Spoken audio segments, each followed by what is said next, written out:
할렐루야. 우리 앞봉에 인사합시다. 하나님 우리 함께 하십니다. 시작. 하나님 우리 함께 하십니다.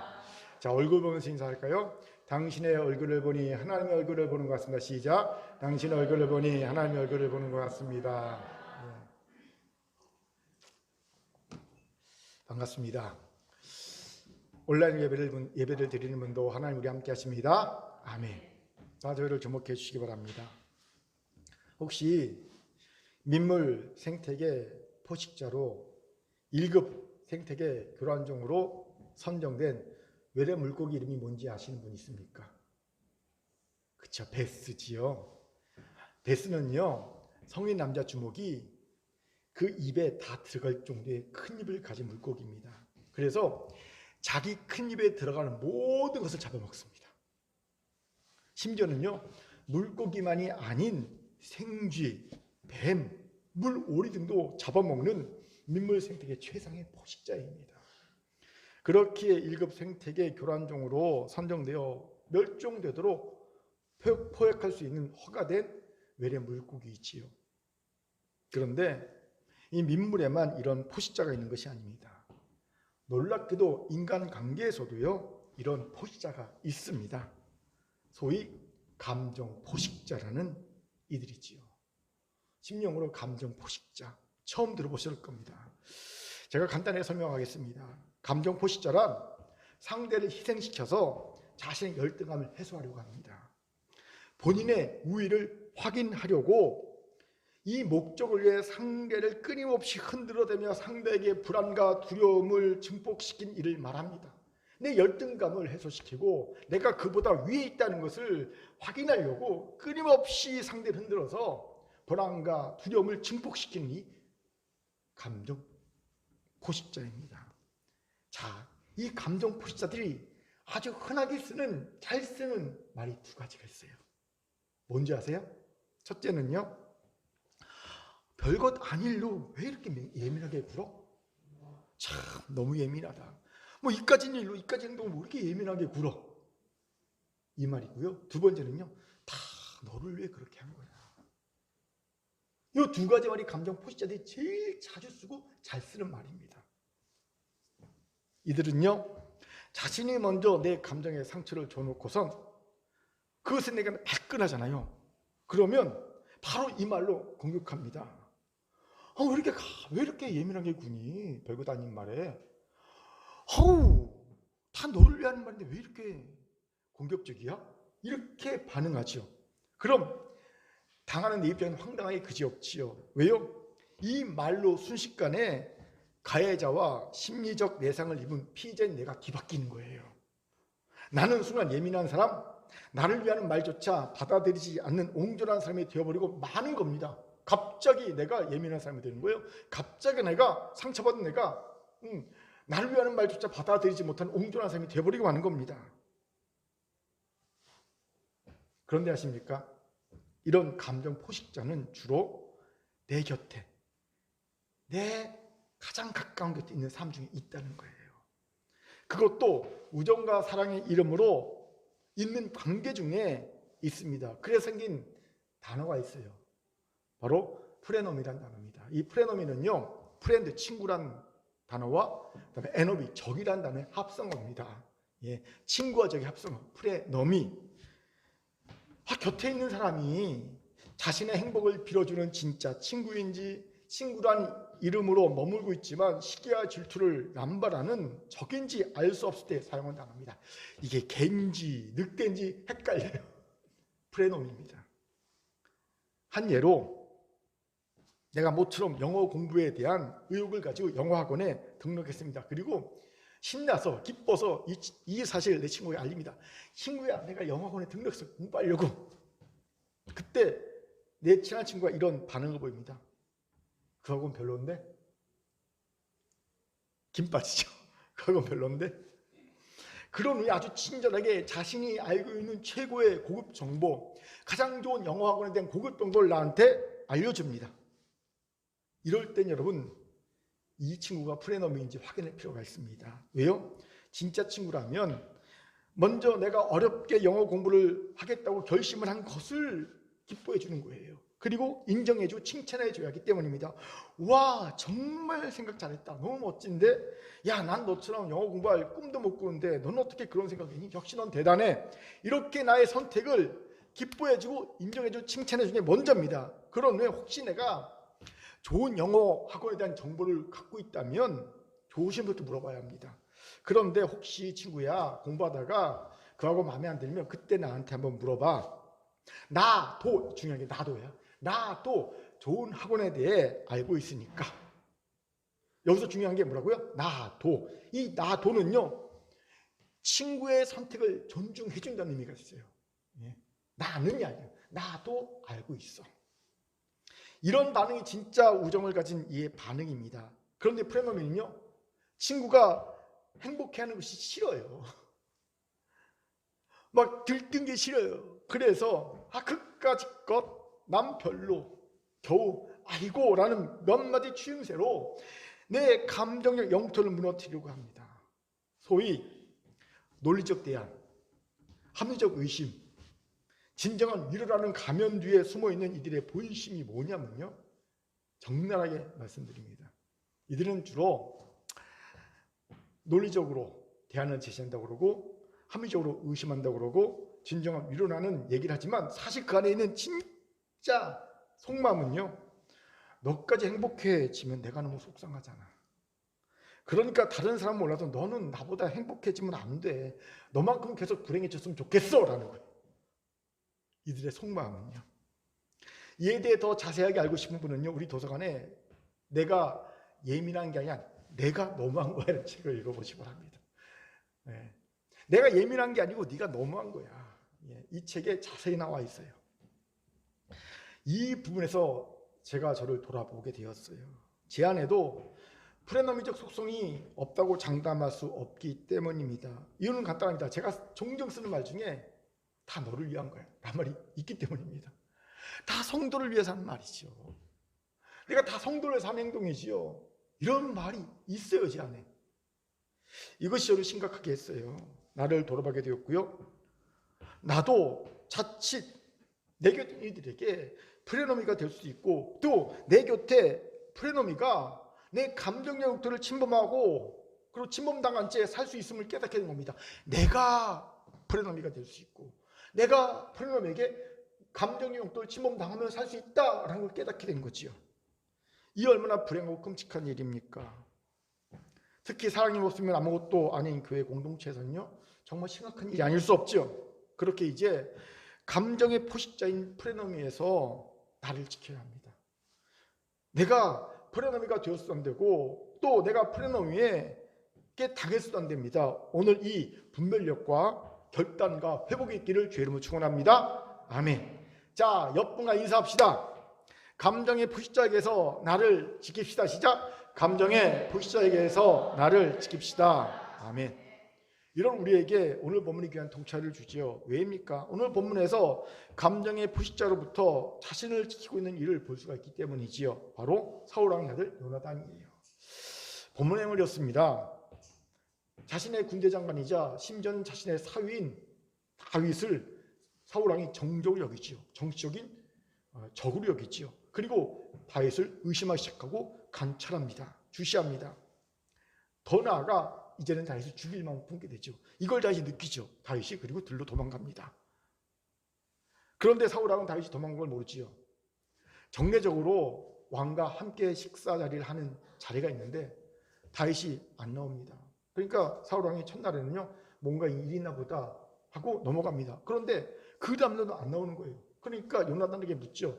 왜 다윗이 식사 자리에 안 오냐? 그때 이 요나단이요, 뻔히 사정을 알고 있으면서 다윗을 위해, 친구 다윗을 위해 변명해 줍니다. 거짓말을 변명해 줍니다. 베들레헴에서 형이 가족 제사 했다고 다윗에게 집으로 오라고 명령했습니다. 그래서 다윗이 나한테 부탁해서 내가 휴가를 줬습니다. 변명해 줍니다. 거짓으로. 이 얘기를 때 사울왕이 급노하지요. 그리고 심지어 아들 요나단을 향해 단창을 던져 그를 죽이려고까지 합니다. 이때 사울왕이 요나단에게 한 말이 아주 의미심장합니다. 우리 같이 30절 31절을 힘있게 읽도록 하겠습니다.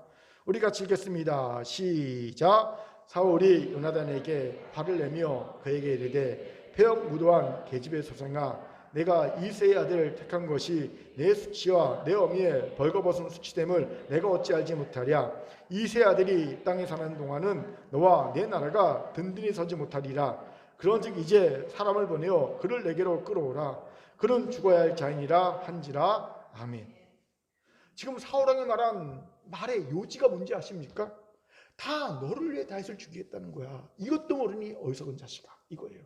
내가 나를 위해서가 너를 위해, 네 나라를 위해, 네 왕위를 위해 너의 정적 다윗을 죽이러 간 거야. 나를 위해서가 너를 위해서야. 이것도 몰라. 이 한심한 놈아, 이 얘기예요. 보세요. 사울왕은 철저하게 자신은 쏙 빼지요. 내 수치, 내 어미의 벌거벗은 수치, 너와 내 나라라는 단어를 쓰지 않습니까? 자신을 위해서가 아니라 온전하게 아들 요나단을 위해서 다윗을 죽이려고 한다는 자기 합리의 말을 하고 있는 거예요. 그런데 바로 이어지는 행동에서 이런 말이 아들 요나단을 위한 말이 아니라는 것이 금방 드러나지 않습니까? 어떻게 해요? 요나단이 아버지의 말에 반발하자 조금 전에 너를 위해서라고 말한 아버지가 단창을 던져서 아들을 죽이려고 합니다. 우리 같이 33절 읽겠습니다. 시작. 사울이 요나단에게 단창을 던져 죽이려 한지나 요나단이 그의 아버지가 다윗을 죽이기로 결심한 줄 알고. 사울왕의 말이 거심이 바로 드러나지 않습니까? 그리고 도하여 그가 얼마나 다윗에 대한 분노의 마음을 이게 되새김이란 말이거든. 반추가 되새기고 반추했는지를 짐작해 됩니다. 무슨 말입니까? 간단합니다. 여러분, 분노의 감정은요, 그 감정을 반추하면, 되새기면 할수록 그 감정이 커집니다. 즉 계속 그 감정에 대한 생각을 하게 되면 분노의 원인을 상대방에 돌리게 됩니다. 우리의 뇌는요 기가 막힙니다. 우리의 뇌는요 어떻게 하든지 내게 유리한 쪽으로 작동합니다.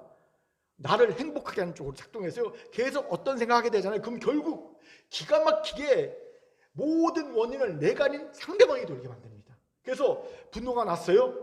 이걸 계속 반추하며 생각합니다. 그럼 결국은요 내 뇌는요 내가 이렇게 화가 난 것은 상대방 때문이라고 결론 짓게 만듭니다. 내 분노를 합리화시킵니다. 분노를 합리화시켜 분노의 합리화의 근간을 만들어줍니다.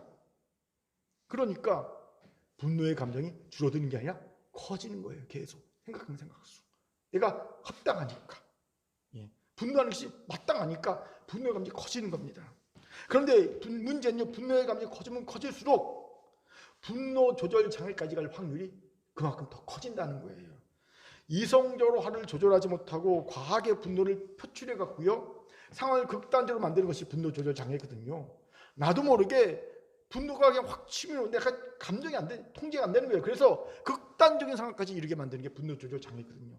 딱 사울왕의 모습이 지금 분노 조절 장애의 모습입니다. 이 말인즉 사울이 다윗에 대한 분노의 감정을요 반추했다는 겁니다. 되새겼다는 겁니다. 되새기고 되새기면서 그 감정을 키웠다는 겁니다. 모든 원인을 다윗에게 돌렸다는 겁니다. 합리화시켰다는 거죠. 어리석은 모습이 아닐 수 없어요. 여러분, 절대 분노의 감정은 반추하면 안 됩니다. 에베소서 4장 26절 하나님이 뭐라고 우리에게 명령하십니까? 분을 내어도 죄를 짓지 말며 해가 지도록 분을 품지 말고. 해가 지도록 분을 품지 말라는 건 뭡니까? 분노의 감정을 반추하지 말라는 겁니다. 되새기지 말라는 겁니다. 어리석은 사울왕의 모습이지요.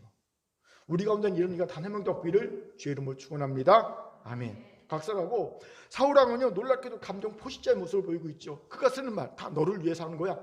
감정 포식자들이 주로 쓰는 말 아닙니까? 그렇습니다. 사울왕은 놀랍게도 아들에게조차 감정 포식자였어요. 왜요? 자신이 불행했기 때문입니다. 자신이 공허했기 때문입니다. 자신이 두려웠기 때문입니다. 자신이 외로웠기 때문입니다. 그는 하나님과 선지자 사무엘에게 버림받았잖아요. 하나님과 선지자 사무엘에게 버림받은 순간 그는요 불행한 사람이 되었습니다. 그는요 공허한 사람이 되었고요. 그는요 두려운 사람이 되었습니다. 그는요 외로운 사람이 되었습니다. 열등감이 마음에 가득 차 있지요. 그렇게 그는 비록 아들이지만 아들이 다윗과 진정한 우정을 맺으며 행복하게 사는 꼴을 못 버텨 한 거예요. 못 견뎌 한 겁니다. 그 꼴 보는 것은. 생각해 보세요. 다윗이 정적입니다. 아무리 정적이라 도 굳이 다윗과 우정관계를 맺고 있는 아들 요나단 뻔히 알면서 요나단 시켜서 다윗을 잡아와서 죽이라고 할 그런 아버지가 어디 있겠어요? 그렇죠? 다윗은 죽여야 될 정적 맞습니다. 그럼요, 아들 요나단 말고 다른 부하시키면 되지 않습니까? 굳이 아들한테 자기 친구를 잡아다가 정말 진한 우정을 맺은 친구를 잡아다가 죽이려고 하는 명령을 내리는 그런 못된 고약한 아버지가 어디 있습니까? 그런데 그걸 시키잖아요. 요나단에게 시키지 않습니까? 무슨 심리일까? 너도 나처럼 외로워야 돼. 너도 나처럼 불행해야 돼. 너도 나처럼 공허해야 돼. 너만 행복해지는 꼴은 내가 못 보겠다. 이 심리인 거예요. 감정 포식자의 심리죠. 결국은요, 그는 자신이 길보아에서 죽으러 갈 때 아들 다 데리고 갑니다. 같이 죽지 않습니까? 이거 아버지의 모습이 진짜 웃기잖아요. 뻔히 죽을 줄 압니다. 나 죽을 것 같아요. 그러면요, 우리 같으면 어떡합니까? 아들은 절대 안 데려가죠. 내가 뻔히 죽을 줄 알아요. 그런 자리에 왜 아들 데려갑니까? 아들은 다 간다고 해도 다 못 가게 해야죠. 그런데요, 아들 다 데려갑니다. 다 죽입니다. 죽음을 당하게 하죠. 이것이 놀랍습니다. 여러분, 세상에서 가장 지고지순한 사랑이 부모의 사랑이지요. 하나님은 부모의 사랑을 통해 하나님의 사랑의 모습을 우리로 깨닫게 하십니다. 이렇게 하나님이 우리를 사랑하셨구나 알게 하십니다. 그만큼 인간이 낼 수 있는 최고의 사랑은 부모의 사랑입니다. 그런데 그런 부모의 사랑마저도 타락하고 변질되고 병들면요, 자녀에 대해서 감정이 포식자가 할 수 있다는 거예요. 저는 실제로 사랑하는 자녀에게 감정이 포식자 역할하는 부모들을 여러 봤습니다. 다 너를 왜 이러는 거야 말을 하면서 자녀의 삶에 깊숙이 개입하려고 하는 거죠. 자녀의 진학에도, 자녀의 취업에도, 자녀의 결혼에도, 자녀의 육아에도, 자녀의 인생 전체에 깊숙이 개입합니다. 이런 부모에 대해 제가 처음 소개한 내가 예민한 것이 아니라 내가 너무한 거야 라는 책에서 이런 부모를 이렇게 설명합니다. 자신이 원하는 것을 얻기 위해 자녀의 심리적 영토를 침범하고 정서적 압박을 가하는 부모다. 자신이 원하는 걸 얻기 위해 자녀의 심리적 영토를 침범하고 자신의 자녀에게 정서적 압박을 가하는 부모다. 이런 부모는요, 자녀에게 가짜 자기, 거짓자를 선물로 준다는 거예요. 자녀는요, 이런 부모 밑에서 거짓말하는 사람이 됩니다. 자기 진짜 모습을 살아가지 않고 거짓자로 살아간다는 거지요. 이런 부모를 질타하는 모습을 책에서 봅니다. 그렇게 이런 부모라면 자녀가 스스로 자기 부모가 자기에게 개입할 수 있는 분량을 정해놓아야 한다고 이 책은 충고합니다. 이런 부모라면 자녀들이 스스로 내 부모가 나의 삶에 어느 정도 개입할지 정해야 된다. 내 인생에 어디까지 부모가 개입하게 하고 어느 정도까지 부모의 뜻을 수용할 것인가 스스로 정해놓아야 한다는 걸 자녀가. 맞는 말입니다. 저는요, 내가 부모지만 내가 스스로 내 자녀의 삶에 개입할 분량을 정해놓은 것이 있어요. 이 책을 읽기 전에 이미 정해놓은 것이 있습니다. 나와 같이 살 동안, 내 울타리 안에 있을 동안은요, 신앙생활과 귀가 시간입니다. 이게 내 개입 분량입니다. 이것 외에는 다 자유입니다. 하지만 독립하게 되면요, 이것마저도 저는 더 이상 개입하지 않을 겁니다. 심지어 신앙생활도요, 저는 중보자이죠. 내가 뭔가 이렇게 개입하지 않을 생각입니다. 중보만 할 겁니다. 실제 윤영이는요, 이미 제품을 떠났잖아요. 그래서 제가 중보만 할 뿐 전혀 개입하지 않습니다. 얘기만 들을 뿐 전혀 개입하지 않습니다. 왜? 이미 내 품을 떠났기 때문에 그렇습니다. 물론 이건 쉬운 일이 아닙니다. 그러니 많은 부모들이 자신을 위한다는 명분 하에 자녀들에게 자신이 원하는 걸 얻기 위해 심리적 영토를 침범하고 정서 압박을 가하는 부모가 되고 있는 겁니다. 알면서도 되는 거예요. 그런데 여기서 주목해야 할 것이 있어요. 주목해 봐야 할 것이 있습니다. 바로 요나단입니다. 그는 놀랍게도 감정의 포식자인 아버지 사울 왕에게서 자신의 감정 영토를 지켜냅니다. 침범당하지 않습니다. 그는 아버지 사울 왕에게 반발하지 않습니까? 그러다 죽을 일까지 처하게 되지요. 그런데 이것이 얼마나 어려운 일인지 여러분 생각해 보셨습니까? 상대는 아버지입니다. 그리고 초대 왕입니다. 이스라엘에. 그리고 자신은 왕위를 계승한 첫 번째 왕자입니다. 이런 경우 요나단에는 두 가지의 부담감이 생길 수 있어요. 첫째는요, 왕이 계승자로서의 부담감입니다. 자신 말고도 다른 왕자들이 있지 않습니까? 여러분, 부자간에도 나눠 가질 수 없는 것이 권력입니다. 영조와 사도세자 보십시오. 아무리 자신의 아들이지만 자신의 앞길에 걸림돌이 되니까 가차없이 제거해버리지 않습니까? 영조와 사도세자를. 이게 권력의 아주 잔혹성이거든요. 이걸 알았기에 정조는요, 할아버지가 자신의 아버지를 죽인 걸 알면서도 그 영조의 눈에 나지 않기 위해 정말로 비유를 마칩니다.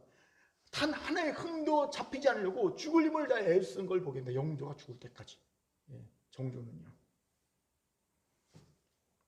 당연히 요나단도 왕위 계승자로서 부당함이 있었을 겁니다. 당연히 아버지의 뜻을 거스르기 어려웠을 겁니다. 쉽게 자신의 감정 영역을 침탈당할 상황 가운데 처해 있었다는 거지요.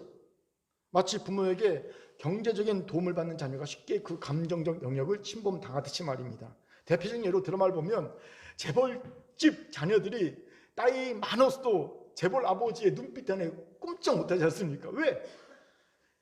경직 영역에 지배를 받고 있으니까 심정 영역도 감정 영역도 지배당하는 거예요. 사람이 그렇지 않습니까? 요나단이 그럴 수 있었다는 거지요. 근데 안 그런 거예요. 둘째는 심리적 부채의식입니다. 보통 이 심리적 부채의식은요, 부모가 고생하면서 자녀를 키웠다는 것을 자녀가 철들어 깨닫게 될 때 자녀가 이것 갖게 됩니다. 아, 우리 부모님이 나를 키우면서 이렇게 고생하셨네. 애써서 나를 키우셨네. 너무 고맙다. 그렇게 이제 나는 부모님의 기대에 어긋나면 안 돼. 잘 살아야 돼. 라는 마음을 가지면서 심리적 부채의식을 갖게 되는 거거든요. 이런 경우 자녀는 부모에게 감정의 영역을 침탈당할 경우가 쉽습니다. 거절을 못하지요. 요나단이 그런 경우입니다. 아버지 사울왕은 초대 왕, 이스라엘의 초대 왕입니다. 여러분, 이게 무슨 말인지 아십니까? 고생했다는 거예요. 교회를 개척해도요, 고생합니다. 하물며 이건 나라를 세우는 겁니다.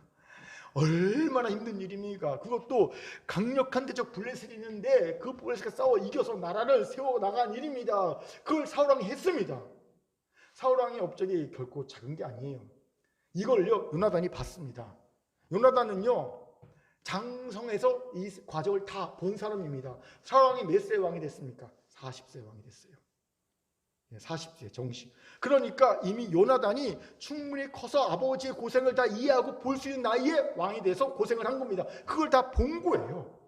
그러니 와, 우리 아버지가 얼마나 고생해서 이스라엘 나라를 세웠고 왕위를 계속 왕가를 세우지 않은 겁니다. 그러니 당연히 무슨 마음이 생긴가? 부채의식이 생긴 겁니다. 아버지가 얼마나 힘들어서 나라를 세웠는데 내가 이걸 잘 해야지. 이 부채의식이 생길 수 있다는 겁니다. 그러니 당연히 심리적 감정적 영토를 침탈당할 수 있는 상황이 있었다는 거죠. 그런데 놀랍게도 요나단은 감정 영토를 지켜냈다는 거예요. 이것이 놀랍습니다. 그리고 궁금합니다. 어떻게 그럴 수 있을까요? 같이 알아봅시다. 먼저 첫째, 내 감정 영역을 지켜던 단호함이 있어야 합니다. 우리 같이 28절 29절을 같이 읽겠습니다. 같이 읽겠습니다. 시작.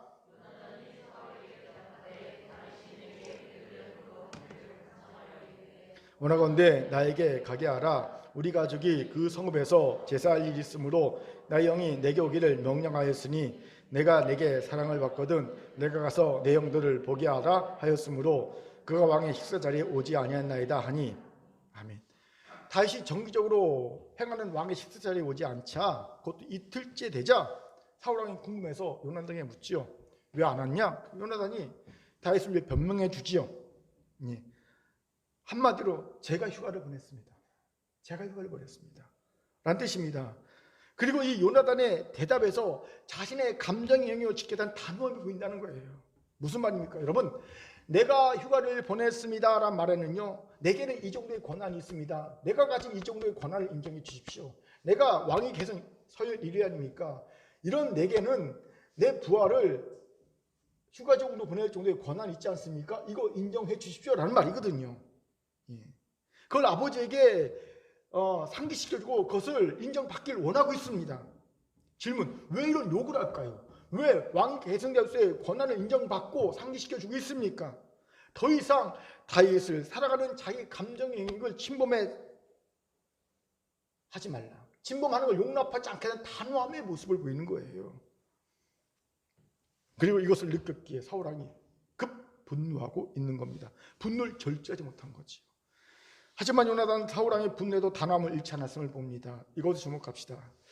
자기 감정의 영역을 감정의 포식자들에게서 쉽게 빼앗긴 이들에게서 흔히 보는 모습이 뭔지 아세요? 단호함이 없는 거예요. 단호함이 없는 겁니다. 이들은 단호하게 감정의 포식자들에게 안 돼요! 라고 말을 못합니다. 왜일까요? 잘 보이고 싶기 때문입니다. 당연합니다. 잘 보이고 싶은데 안 돼요란 말이 나오겠습니까? 못 나오지요. 못 나오는 거예요. 그러니까 여러분, 잘 보이려 하지 말고 잘 지내려 해야 합니다. 우리는 타인과 잘 지내야지 타인과 잘 보이려고 하면 안 됩니다. 이건 부모 자식 간도 마찬가지고요, 부부 간에도 마찬가지고요, 연인 간에도 마찬가지고요, 모든 관계에서 마찬가지입니다. 우리는 모든 관계에서 잘 지내야지 잘 보이려고 하면 안 됩니다. 그런데 이들은 혼동한 이들이 많지요. 특히 내가 존경하거나 사랑하거나 타인에게 영향을 크게 미친 이들을 보면 더욱더 이 부분에서 혼동합니다. 잘 보이려고 하죠. 이러면 가짜 자아가 발현됩니다. 잘 보이려고 하니까. 좋아하는 이성에게 잘 보이고 싶으면 어떻게 합니까? 가짜 자아로 대하지 않습니까? 원래 자기 모습이 아닌 그거 같은 거예요. 그리고 가짜 자아가 계속 발현되면요, 내 진짜 자아가 축소되잖아요. 그러면 나타나는 증상이 우울함이에요. 내가 우울하다 그러면요, 내 모습을 안 사는 겁니다. 내 모습, 본연의 모습을 안 살면요, 우울해지는 거예요. 사람은요. 아, 내가 지금 가짜 자아로 살고 있구나, 딱 알면 됩니다. 그럼 어떻게 잘 지내는 걸까요? 여러분, 간단합니다. 진짜 나로 상대를 대하고 진짜 나를 상대가 인정하고 받아주면 되는 겁니다. 나도 마찬가지입니다. 상대가 진짜 그 모습으로 나를 대해주고 진짜 그 모습을 내가 받아주고 인정해 줄 때 서로 잘 지내는 거예요. 더 쉬운 예로 하면요, 내 인생에 A컷만 보여주는 상대, 내 인생에 A컷만 인정해 주는 상대는요, 잘 지내는 상대가 아닙니다. 연예인들은요, 항상 인생의 A컷만 보여주려고 하죠, 팬들한테. 그러니까 이건 잘 보이려는 관계예요. 잘 지내는 관계가 아닌 겁니다. 그러니까 항상 우울증이 생기는 거예요. 자꾸 잘 보려고 하면 가짜 자아가 생기니까, 발현되니까 연예인들이 자꾸 공황장애, 우울증이 힘들어하는 게 인생의 A컷만 보여주려고. 사진도 A컷만, 수천 장 찍어서 한두 장만 딱 보이고 그러잖아요. 이건 잘 보이는 것이 잘 지내는 게 아닙니다. 여러분, 잘 지내는 사람은요, 내 인생의 B컷, C컷도 보여줄 수 있어야 되고요, 내 인생의 B컷, C컷도 그가 인정하고 받아들일 수 있는 사람이 돼야 됩니다. 그럼 관계가 잘 보이는 거, 잘 지내는 관계인 거예요. 그 관계가. 반대로 나도 그 인생의 B컷, C컷 그도 인정해 주는 겁니다. 그거 받아줘야 됩니다. 그래 잘 지내는 거예요. 여러분의 가장 가까운 자리에 있는 그 사람에게 여러분 잘 지내고 있는 관계입니까? 잘 보이고 있는 관계입니까? 남편과 아내 사이가, 부모와 자녀 사이가, 성도와 성도 사이가, 목회자와 성도 사이가, 여러분 직장에서 여러분의 그 동료 사이가 잘 지내는 관계입니까? 잘 보이는 관계입니까? 잘 지내는 관계이길 바랍니다. 아멘. 그러면 동등한 입장이잖아요. 그러니까 서로 교제할 수 있고요, 감정의 영역을 서로 침범하려 할 때도 안 돼요 라고 단호하게 거절을 표시할 수 있는 거예요. 동등하니까. 제가 책을 읽으면서 마음에 들어서 제 카톡 프로필에 적어놓은 글귀가 있습니다. 제가 금요일 때 소개했습니다. 아실 겁니다. 오신 분은. 담대하지만 담담한, 단순하지만 단단한 주인공. 다시 한번요. 담대하지만 담담한, 단순하지만 단단한 주인공. 저는 이것을 단호함을 설명하는 글이라고 생각이 들었어요. 아, 단호함을 이렇게 설명할 수 있구나. 사랑하는 큰교회 성도 여러분, 우리는 담대하지만 담담합시다. 단순하지만 단단합시다. 그런 단호함으로 내 인생의 주인공이 됩시다. 그러면 어떤 감정 포식자도 우리의 감정 영역을 침탈하지 못할 뿐만 아니라 설령 우리가 그 전에 이미 우리의 감정 영역을 침탈당할 때에도 다시 회복하는 은혜가 있을 줄 믿습니다. 아멘. 자, 이렇게 한번 따라합시다. 담대하지만 담담한, 단순하지만 단단한. 옆분을 보면서 감정의 주인공이 됩시다. 감정의 주인공이 됩시다. 아멘. 두 번째로 요나단이 감정 포식자인 사울 왕으로부터 자신의 감정 영역을 지켜낼 수 있던 이유로는요, 자신의 기준과 아버지의 기준이 다르다는 것을 분별한 냉정함이 있었다는 겁니다. 아버지의 생각과 내 생각이 달라. 아버지의 기준과 내 기준은 달라. 이걸 분별한 냉정함이 있었다는 거지요. 우리 30절을 힘있게 읽겠습니다. 시작. 요나단이 그의 아버지 사울에게 대답하여 이르되 그가 죽을 일이 무엇이니까 무엇을 행하였나이까. 아멘. 31절에서 요나단은 아버지 사울 왕에게 다윗이 죽을 짓을 뭐 했냐고 따집니다. 묻습니다. 그런데 사실 이 말은요 굉장히 어폐가 있는 말입니다. 잘못된 말이라는 거죠. 무슨 말입니까? 왕에게 정적으로 인식된 것 자체가 죄악입니다. 잘못입니다. 이미 말한 대로 권력은요 부자 간에도 나눠 가질 수 없는 거거든요. 속설이 그래요. 그런데 사울이 죽기 전 천천히요 다윗이 죽기 전 만마이한 소리가 백성에게 나왔지 않습니까? 이건 자체로 이미 다윗은요 죽을 죄 진 거예요. 당장 죽음을 당해도 할 말이 없습니다. 이것이 당시 절대 왕정 국가에서의 정의입니다. 상식입니다. 백성 앞에서 왕보다 신하가 더 높여져? 당장 죽음을 당할 수 있죠. 예. 여러분, 우리의 가치관으로 성경을 보면 안 됩니다. 그렇죠? 당시의 가치관 성경을 봐야죠. 절대 왕정 국가에서 이런 일이 가능하겠습니까? 이게 사실 정상적이 되려면요 다윗이 그 소리가 딱 백성 입에서 나왔을 때 당장 사울왕의 발 앞에 엎드려 참남하다는 뜻으로 옷을 찢고 머리에 재를 뿌리며 자신의 죄를 사울왕 앞에 고해야 됩니다. 왕이시여 제가 죽을지어졌나이다. 그래야 맞아요. 근데 다윗이 그거 안 했거든. 그래서 죽을 죄인 거예요. 죽을 죄예요. 그렇게 다윗에게 그렇게 요나단의 아버지에게 다윗이 무슨 죽을 죄를 졌습니까? 따진 것은 사실 그 당시에 그 통념을 보면 이건 어폐가 있는 거예요. 그럼 왜 요나단은 당당하게 아버지 사울왕에게 다윗을 변호하며 따질 수 있었을까요? 중요한 이유가 있습니다. 아버지 사울왕과 자신은 생각의 기준이 다르다는 거거든요. 이걸 분별한 냉정함이 있었던 겁니다. 인식하는 냉정함이 있었다는 거지요. 무슨 말입니까? 우리 같이 사무엘상 23장 10절 읽겠습니다. 같이 읽겠습니다. 시작. 곧 요나단이 그에게 이르되 두려워하지 말라. 내 아버지 사울의 손이 내게 미치지 못할 것이요 너는 이스라엘 왕이 되고 나는 내 다음이 될 것을 내 아버지 사울도 안다 하니라. 아멘. 사무엘상 23장 17절은 어떤 내용이냐면요 다윗이 사울을 피해 광야 숲으로 도망쳤거든요. 위기의 순간입니다. 그때 요나단이 거기까지 다윗을 쫓아갑니다. 그리고 다윗을 위로해 줍니다. 다윗 걱정하지 마. 아버지 다음에 내가 아니라 다윗 내가 왕이 될 거야. 이 사실 우리 아버지 사울왕도 알아.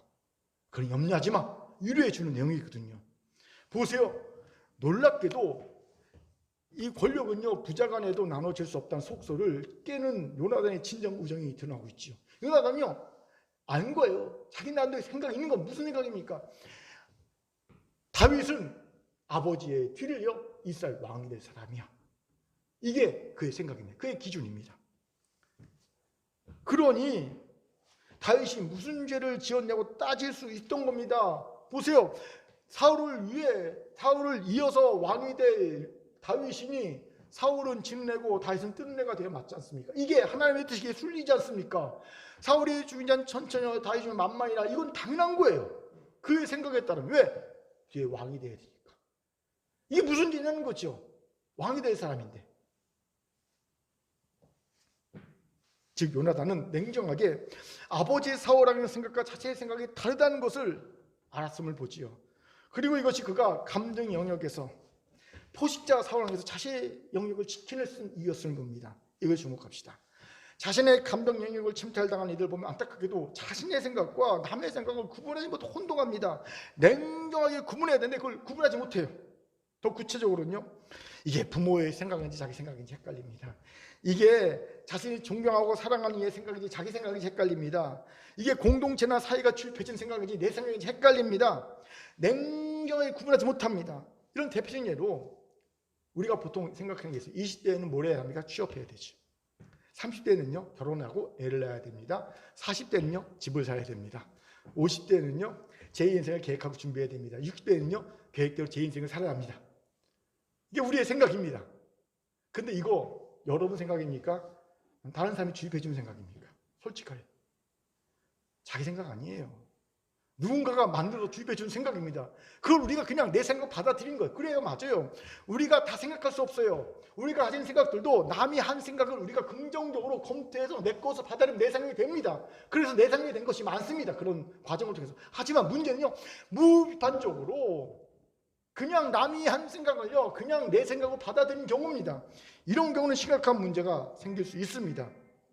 이거는요, 내 감정의 영역을 다른 이에게 내어준 결과를 날 확률이 굉장히 높습니다. 왜냐하면 이게 내한테 맞는 옷인지 모르는 거예요. 예. 기성복을 살 때는 나한테 맞는 옷인지 보고 사야 되는데 내 사이즈랑 안 맞는 옷을 사면 안 되잖아요. 그러니까 이 생각이 나한테 내가 갖고 있는 체질, 내가 갖고 있는 속성, 내가 갖고 있는 생각, 내가 갖고 있는 것과 맞는지 확인해보고 그걸 검증해보고 받아들였는데 그냥 무비한적으로 받아들였단 말입니다. 그러다 보니까 안 맞을 수 있거든요. 안 맞을 수 있어요. 그러면 성과가 안 나죠. 그 기준대로 성과가 안 나죠. 좌절되고요. 상태적 박탈감에 빠질 수 있습니다. 한 예로 20대는 뭘 해야 합니까? 취업을 해야 한다 하죠. 근데 20대는커녕 30대 초반에 취업을 못하면 어떻게 됩니까? 큰 좌절에 빠집니다. 많이들이 좌절에 빠져. 신조어 중에 3일절이라는 신조어가 있어요. 무슨 뜻인지 아는 분 있어요? 3일절? 취준생이 만든 신조어입니다. 31살까지 취업을 못하면 절망이다. 3일절이 31살까지 취업을 못하면 절망이라는 뜻이 3일절이래요. 이번에 처음 알았습니다. 왜 이런 말도 안 되는 신조어가 생겼습니까? 내 생각 없이 남의 생각을 무분별적으로 받아들였기 때문에 다 다른데, 걸음걸이 다른데 왜 꼭 31살까지 취업을 못하면 절망입니까? 내 생각 없이 남의 생각을 무비판적으로 받아들였기 때문입니다. 이러니 자기 눈이 아닌 남의 눈으로 자기의 결정을 자책하고 자신의 전제를 부인하는 무서운 일이 벌어지는 거예요. 감정력의 침탈입니다. 이에 대해 마음의 평안을 주는 마법의 말이라는 책에서 저자인 야마자키 후사이치는 이런 말합니다. 이거 굉장히 중요한 말입니다. 여러분 꼭 기억하십시오. 자신에게 가장 무서운 일은 다른 사람의 눈으로 자신의 결정을 자책하며 스스로 자신의 존재를 부정하는 것이다. 우리 인생에 정말 무서운 일은 뭐냐면요, 내 눈이 아니라 자기가 눈이 아니라 다른 사람의 눈으로 내 결정을 자책하는 거예요. 그리고 자신의 존재를 스스로 부정하는 게 이게 가장 무서운 일이라는 거죠. 사랑하는 긍휼 성도 여러분, 자신에게 가장 무서운 일을 더 이상 하지 맙시다. 이를 위해 이제 남의 생각과 자기의 생각을 냉정하게 구분하시기 바랍니다. 특히 자신에게 가장 큰 영향을 미치는 이의 생각과 내 생각을 냉정하게 구분하세요. 그게 부모든 그게 배우자든 자녀든 아니 영적 지도자든 냉정하게 구분하시기 바랍니다. 이걸 두려워하지 마시고 눈치 볼 필요가 없어요. 저번 주에 사회적 선교위원회 모임을 참석하시면 아시겠지만 오랜만에 우리 성도들의 마음 속에 있는 그 속마음을 다 드러내고 얘기하는 아주 유익한 시간을 가졌습니다. 그냥 목사 생각에 묻어가는 것이 아니라 목사 생각과 자기 생각을 냉정하게 구분하는 시간을 가졌어요. 저는 이것이 우리 공동체가 성숙한 감정을 가진 공동체로 나아가는 증거라고 봅니다. 그래, 공동체가 성숙한 감정을 가진 공동체가 되려면 자기 생각과 남의 생각을 구분할 수 있어요. 그것이 설령 목사의 생각이라 할지라도 구분할 수 있어야 합니다. 그런데 계속 이러려면 필요한 것이 있어요. 바로 내 생각을 가는 거예요. 내 생각. 내 생각이 뭔지 정확하게 아는 것이 필요합니다. 그래야 냉정하게 구분할 것이 아닙니까? 이번에 대선 후보 토론을 봤더니 후보들이 두 종류는 나뉘더라고요. 한 종류는요, 다양한 상황에 대해 분명한 자기 생각이 있는 후보와 자기 생각이 전혀 없이 보좌관들이 써준 글을 읽고 말하는 그런 후보로 나뉘더라는 거죠. 여러분, 위기 시대, 급변한 시대에 어떤 후보가 대한민국을 이끌 리더가 될지 너무 명확하지 않습니까? 공동체도 마찬가지입니다. 자기 생각이 있는 자가 리더가 되는 거예요. 그냥 생각 없이 묻어가는 사람이 아니라 내 생각이 분명히 있는 사람이 리더가 되는 거예요. 여기서 질문이 생기죠. 목사님, 자꾸 내 생각 내에서 강조하시는데 혹시 내 생각이 틀리면 어떡하죠? 맞아요. 우리 생각은 틀릴 수 있습니다. 그러니 남의 생각도 들어야 합니다. 특히 우리 그리스도인들은요, 하나님의 생각을 들어야 합니다. 그런데 여기서 오해하지 말아야 할 것이 있어요. 그냥 내 생각 1도 없는 상태에서 하나님 말씀을 듣고 남의 말을 들으면 안 됩니다. 그건 그저 세뇌에 불과합니다. 마치 로봇에게 프로그래밍 하는 거 똑같아요. 하나님 우리를 로봇으로 만든 분이 아니잖아요. 하나님은요 절대 그걸 원치 않습니다. 세상 원하다도 하나님 원치 않으십니다. 대신 하나님은 우리의 생각이 하나님의 생각을 들으면서 수정되기를 원하시고 깨어지기를 원하시고요, 그리고 따르기를 원하십니다. 순종하기 원하십니다. 그래야 하나님의 생각이 우리의 생각과 얼마나 다른지, 얼마나 지혜로운지, 얼마나 신명막측한지 진심으로 깨닫게 되는 거거든요. 그 과정을 통해서. 그리고 진정으로 따라야 되겠다라는 순종의 마음이 생기는 겁니다. 내 생각이 수정되고 깨지고 하는 것을 경험하면서 하나님의 생각이 얼마나 대단히 놀라우신지를 알게 되면서 진정한 따름이 생기는 거거든요. 저는 큰 교회 방송국을 준비하면서 이걸 깊게 경험하고 있습니다. 처음엔 내 생각이 있었지요. 방송 이래야 되겠다. 그런데 지금은 제 생각이 한 99% 사라졌습니다. 하나님의 생각을 들으면 내 생각이 수정됐습니다. 깨졌습니다. 그 과정을 겪었기 때문입니다. 그러면서 저는요, 와, 하나님의 생각이 정말 대단하구나. 얼마나 지혜로운지, 신명막측한지 진심으로 깨닫고 있습니다. 제 상상을 초월하는 거죠.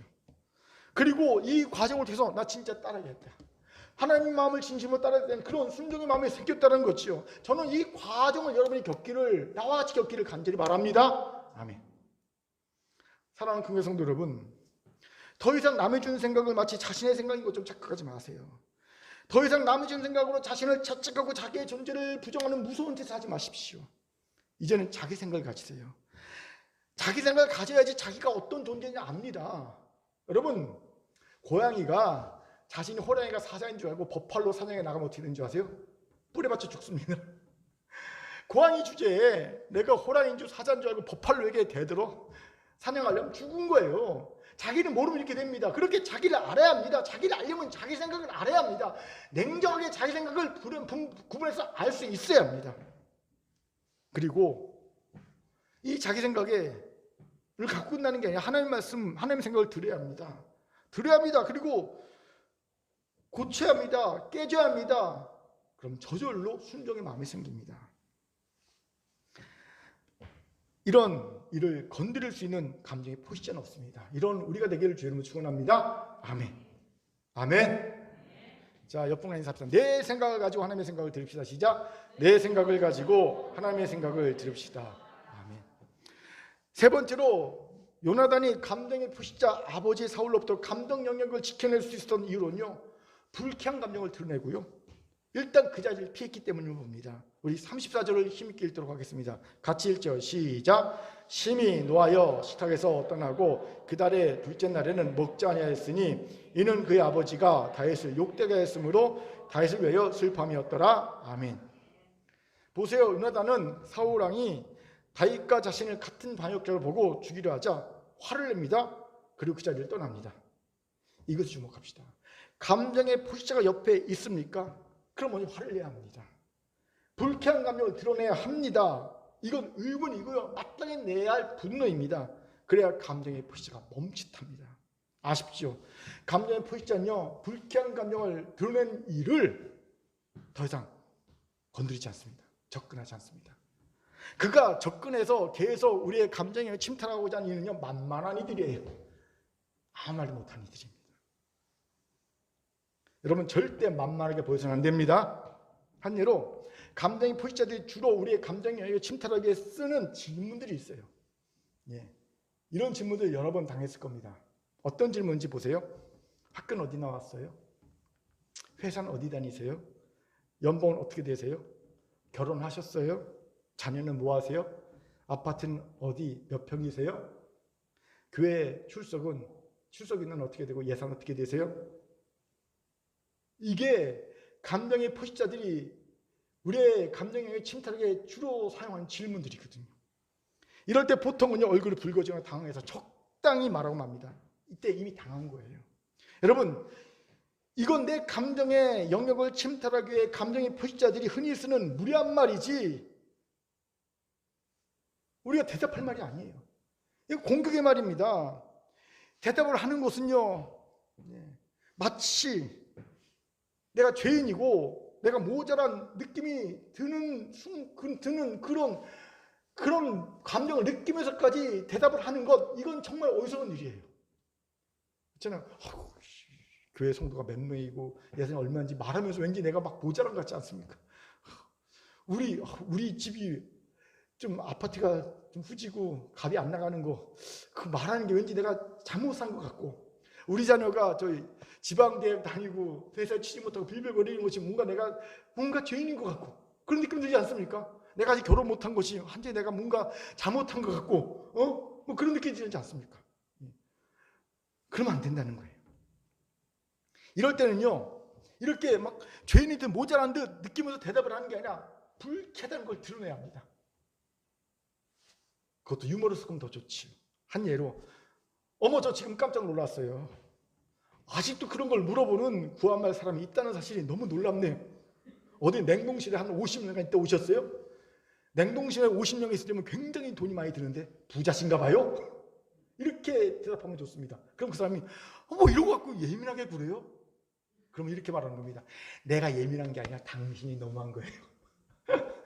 이렇게 말하면 됩니다. 목사님 이렇게 구체적으로 가르쳐 주십니까?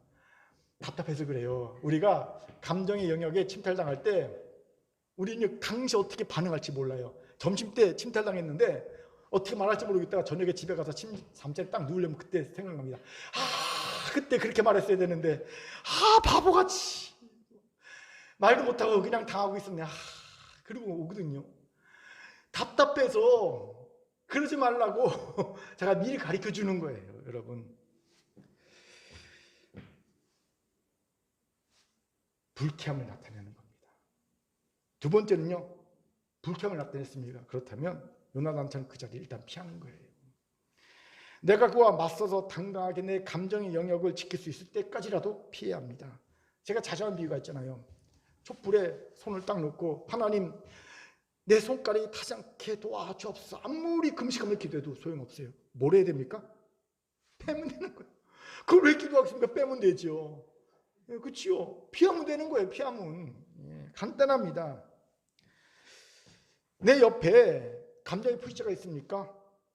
우정과 사랑 가면을 쓰고 내 감정을 자꾸 침탈하는 자가 있습니까? 그렇다면요, 거리를 두세요. 피하세요. 예를 들어 동창회 가면 꼭 그런 애들이 있거든요. 공창회 가면 꼭 내 감정을 침탈하는 애들이 있어요. 요즘 자녀는 뭐해? 결혼했어? 직장 취업했어? 안 했는데 집에서 놀고 있는데 그렇죠. 알 뻔이야. 그냥 자기 자녀는 결혼해갖고 지금 분당에다 아파트 30평짜리 사갖고 잘 사는 거 알고 있거든. 알면서 묻거든. 감정에 침탈하는 애거든. 열받지요. 근데 왜 동창회 갑니까? 안 가도 안 죽어요. 동창회 안 가도 됩니다. 그런 데는요. 회식 자리 가면요 꼭 그런 상사가 있어요. 회식 안 가도 됩니다. 안 죽습니다.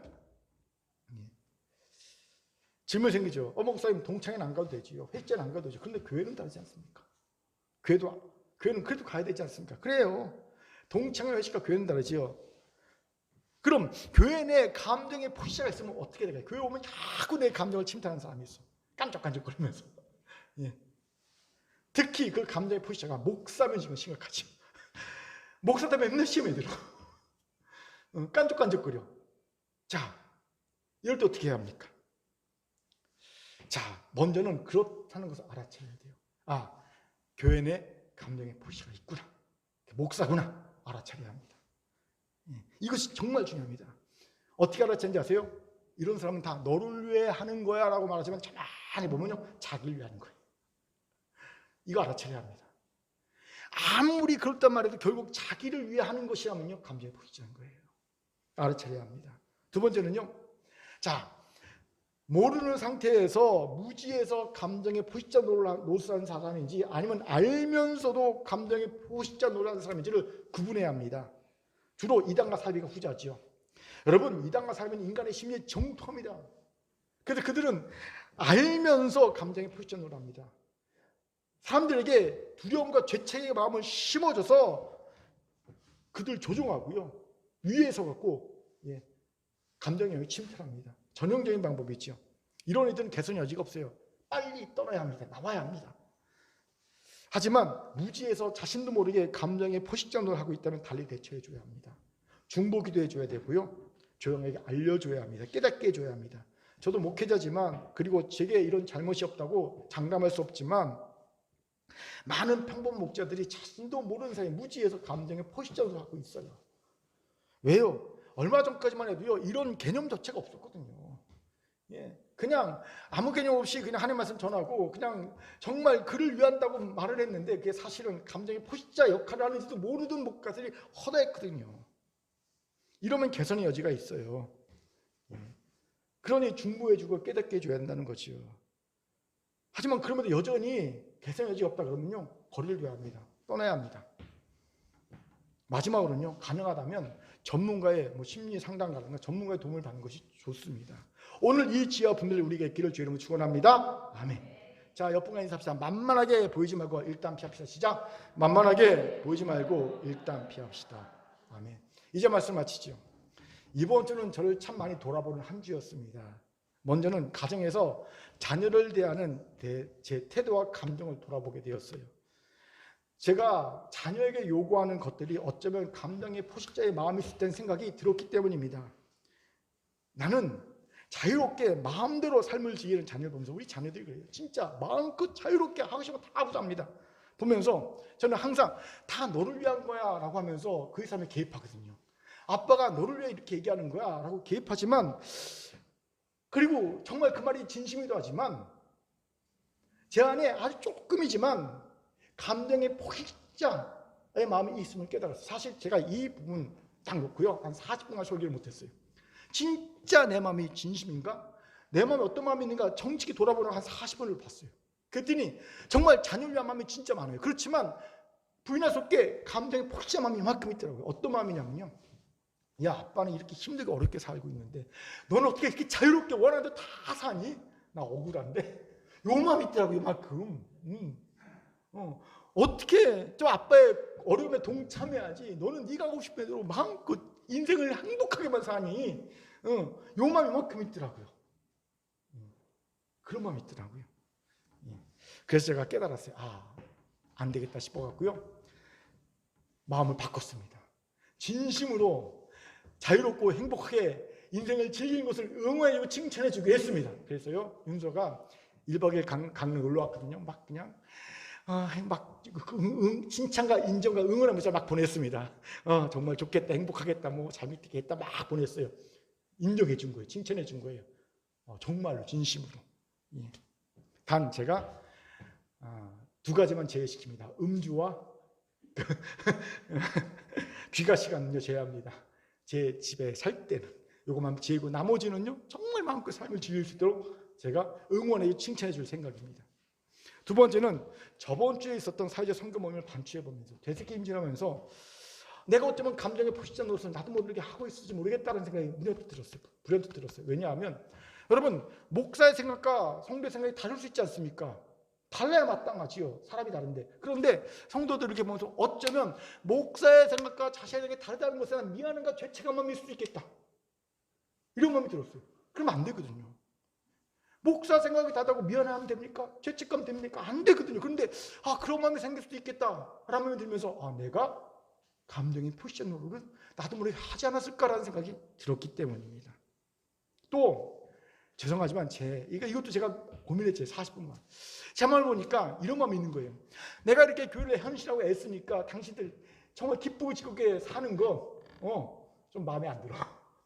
예? 나처럼 열심히 기도하고 열심히 헌신하고, 그러니까 일주일 내내 교회 생각하고 그래야지. 맨날 일주일 내내 자기 멋대로 살다가 조금 교회 생각하고 마음에 안 들어. 이런 마음이요, 요만큼 있더라고요. 진짜 정직하게 요만큼 있더라고요. 이게 감정의 포식자구나, 내 마음이 있구나, 이걸 깨달았어요. 그렇게 정말 부끄럽지만 오늘 말씀을 전할 수밖에 없었어요. 왜냐하면 이거 어렵잖아요, 오늘 말씀. 왜냐하면요, 이 말씀을 전하는 것이 저를 지키는 거예요. 제가 감정의 포식자가 안 돼요. 이 말씀을 전하는 것이 여러분을 지키는 겁니다. 감정의 포식자에게 자기 감정의 힘을 지킬 수 있게. 이 말씀을 전하는 것이 우리 교회를 지키는 거예요. 건강한 정서적 감정을 지킨 공동체가 되기 위해서. 나를 지키고 성도 지키고 교회를 지키기 위해서 어찌 없어 오늘 말씀 정하게 된 거예요. 사랑하는 큰교 성도 여러분, 우리의 감정은 생명의 근원이 나오는 것입니다. 그렇게 무릇 지킬 만큼 더욱 지킬 우리의 마음입니다. 감정입니다. 이 감정을 지킨 자가 나를 지킨 자입니다. 성도를 지킨 자이고요, 교회를 지킨 자입니다. 그런데 우리 주변에는 감정이 포식자들이 너무 많습니다. 그것도 우정과 사랑이라는 관계에 있는 이들 중에 숨어 있습니다. 친구 중에, 성도 중에, 심지어는 목사와 가장 가까운 사람 중에 이 감정이 포식자들이 있습니다. 프레노미가 있다는 거죠. 이들로부터 여러분 자신을 지키십시오. 이를 오늘 말씀을 기억하십시오. 내 감정 영역을 지키던 단대하지만 담담함, 단순하지만 단단한 마음, 단호한 감정의 주인공이 되시길 바랍니다. 내 기준과 타인의 기준이 다름을 냉정하게 구분하고 내 생각을 가지고 하나님의 생각에 귀를 기울인 자가 되길 바랍니다. 감정의 포식자에게 만만하게 보지 마십시오. 일단 피하는 지혜를 가십시오. 이런 우리가 되기를 주의 이름으로 축원합니다. 아멘. 하나님의 말씀이었습니다. 기도하겠습니다. 사랑과 자비함 참 감사합니다. 하나님, 우리가 감정의 포식자로부터 내 감정을 지키는 자, 그래서 나를 지키고 성도를 지키고 교회를 지키는 자들 다 되게 도와 주옵소서. 감사드리며 예수님 이름으로 기도합니다. 아멘.